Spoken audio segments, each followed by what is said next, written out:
Welcome back to Fireside Chats with Mr. Klepfer. This week coming up, we're going to continue working on geology and the history of the Earth according to geologic records. Monday, if you recall, you have the lab stations due. If you didn't finish them in class last week, they are due on Monday when you have science class. And then after that, the first thing we're going to do is we're going to set up a new portfolio for you.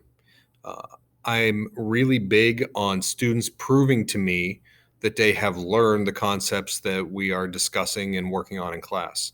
And as far as I'm concerned, one of the best ways to do that is by showing me what you've learned based on activities we've done or research you've done, how you've grown as a student. So we're going to set up a portfolio for you, and you're going to do one for every unit that we complete. We're going to keep them all in one nice place for me to look at and for you to look at and reflect on. So we're going to set those up on Monday. And then once we get those set up and I explain how to do that if there's time, we're going to start another activity that kind of has us work on some of the evidence for the supercontinent of Pangaea. We've mentioned that a few times in class, and we're going to continue to kind of work on that because it's one of the major geologic finds, historically speaking, that scientists know of. So we really want to make sure that everybody understands how that theory came to be and how that affects what the Earth is like now. So we're going to spend a few days working on that. And then towards the end of the week, I have another activity sort of related to that same idea as well.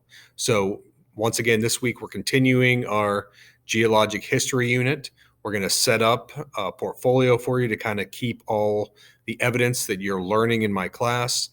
You have the stations due on Monday if you didn't already turn them into me.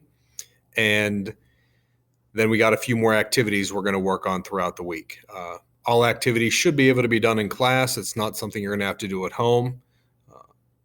Make sure if you haven't already, you've looked at the notes that I provided.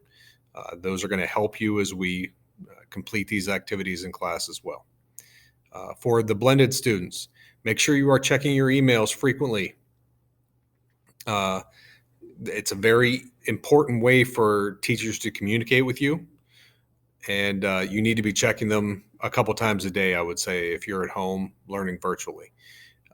And also check Google Classrooms for any updated classwork that your teachers might send home.